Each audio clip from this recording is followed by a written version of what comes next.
ॐ भूर्भुवः स्वः तत्सवितुर्वरेण्यं भर्गो देवस्य धीमहि धियो यो नः प्रचोदयात्।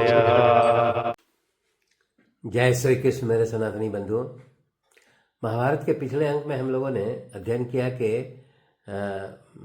अग्निदेव जो है वो अर्जुन और कृष्ण से मुलाकात करते हैं और उन्हें जो है खांडव वन को जलाने में उनसे मदद मांगते हैं और इसके लिए उन्हें विभिन्न प्रकार के अस्त्र शस्त्र और रथ जो है वो उन्हें प्रदान करते हैं।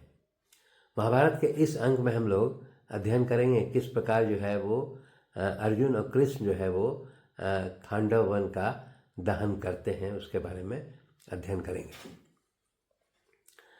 जब अग्निदेव के द्वारा सभी प्रकार के अस्त्र शस्त्र और रथ दिए जाते हैं तो अर्जुन और कृष्ण दोनों उस रथ पर सवार होकर के और खांडव वन का दहन करने लगते हैं। जब दहन करने लगते हैं तो उसमें बहुत सारे जो उस खांडव वन में उपस्थित जीव जंतु, राक्षस, नाग और असुर, गंधर्वगण, यक्ष, राक्षस इत्यादि जो है वो वहाँ से छोड़ करके भागने लगते हैं और उनका वो उसमें जलने लगते हैं। तब इसके पश्चात यहाँ पर सर्वप्रथम जो है इंद्र जो है वो अर्जुन और कृष्ण से युद्ध छेड़ देते हैं और वो अपना जो है वो इंद्रास्त्र चलाते हैं। इंद्रास्त्र मतलब कि जो जल की वर्षा करने वाला है, तो उसको चला करके और अग्नि को वो बुझाना चाहते हैं।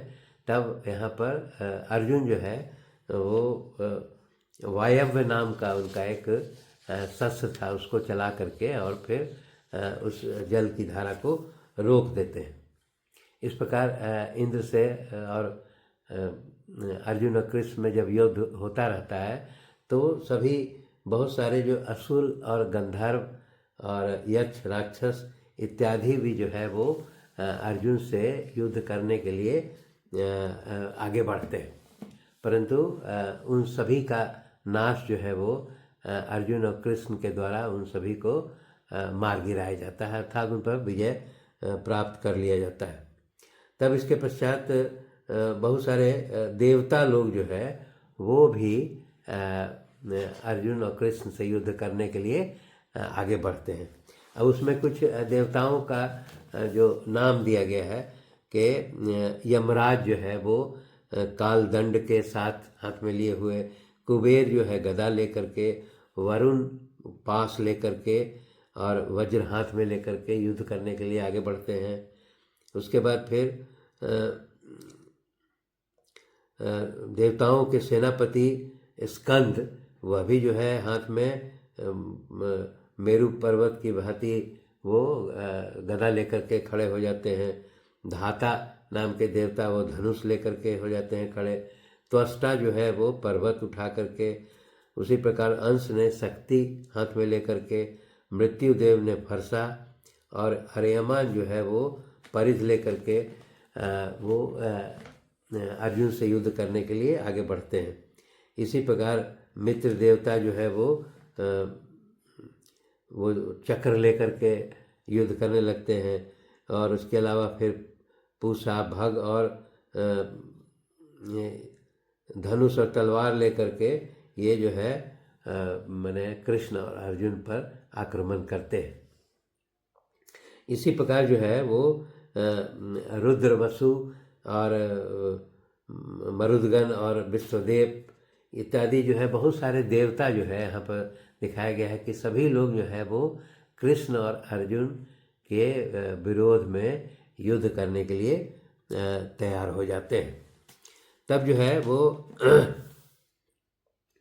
यहाँ पर अर्जुन और कृष्ण जो है सभी को घायल करके और उसमें माने पराजित करते रहते हैं सभी देवताओं को। उससे बड़ा सभी देवतागण बहुत आश्चर्यचकित होते हैं। तब यहाँ पर इंद्र जो है फिर पत्थरों की बारिश करते हैं यहाँ पर दिखाया कि पूरा पर्वत जो है वो बारिश करने लगते हैं। तब अर्जुन जो है वो अपने वाहन के द्वारा इस सभी पत्थरों का भी नाश कर देते हैं। तब इसके पश्चात जो है जब ये युद्ध चल रहा है तब इसमें सभी जो एक जानकारी इसमें जान लेने वाली बात है कि इस जब खांडवन को जलाया जा रहा था तो तक्षक नाग जो था वो वहाँ से तो पलायन कर जाता है, लेकिन उसका तक्षक का एक पुत्र था जिसका नाम था अश्वसेन, वह वहीं पर खांडवन में ही रह जाता है। तो इसके पश्चात जो है वो कृष्ण और अर्जुन जो है वो सभी देवताओं को पराजित करने लगते हैं और उसमें बहुत सारे जो है पिशाचों, पक्षियों, नागों और पशुओं का वध करने लगते हैं। और इस प्रकार जो है वो अर्जुन और कृष्ण के द्वारा जब इस खांडव वन को जलाने के क्रम में सभी का जो विनाश किया जा रहा था तब वहाँ पर एक आकाशवाणी होती है और इंद्र को संबोधित करते हुए आकाशवाणी होती है कि हे इंद्र, ये अर्जुन और कृष्ण जो है वो दोनों पहले के एक देवता नर और नारायण है, वही उनका पुनर्जन्म हुआ है। इसीलिए और इनका जन्म जो है वो सभी राक्षसों के नाश के लिए हुआ है और इसीलिए सभी देवताओं के ये और असुरों के भी, यक्षों के और गंधर्वों के, इन सभी के ये पूजनीय है। इसीलिए तुम जो है मतलब आकाशवाणी से है इंद्र देवता को ये बताया जाता है कि तुम जो है इन अर्जुन और कृष्ण से युद्ध करना जो त्याग दो। तब इसके पश्चात जो है वो इंद्र देवता जो है वो युद्ध स्थल छोड़ करके प्रस्थान कर जाते हैं और उनके पीछे सभी देवतागण भी जो है वापस लौट जाते हैं।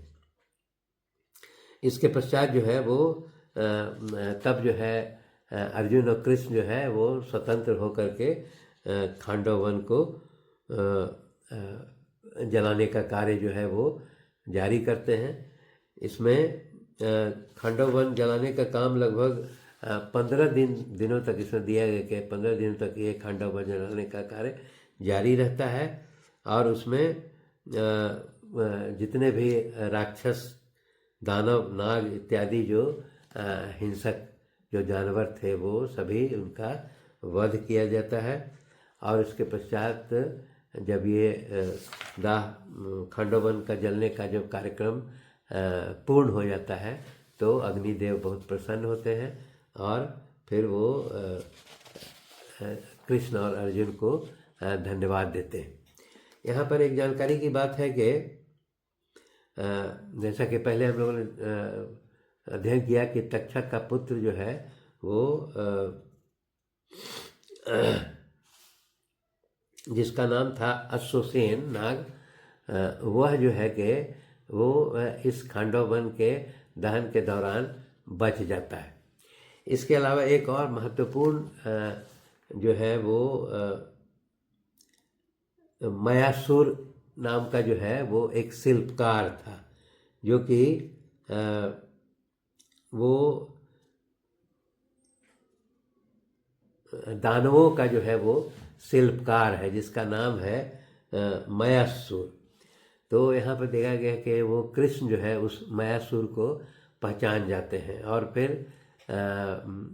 वो मयासुर जो है वो कृष्ण और अर्जुन के शरण में आ जाता है, इसीलिए उसको जो है वो नहीं मारा जाता है। इस प्रकार हम लोग देखते हैं कि खांडव वन के उस जलने की प्रक्रिया जो लगभग 15 दिनों तक चलती है, उसमें एक अश्वसेन नाम का नाग और उसके बाद मयासुर और उसके बाद फिर 4 पक्षी थे उसमें, जिसका हम लोग बाद में अध्ययन करेंगे। वो सारंगर्क नाम के 4 पक्षी थे, वे भी बच गए। और इसके अलावा जो सारे जो है वहाँ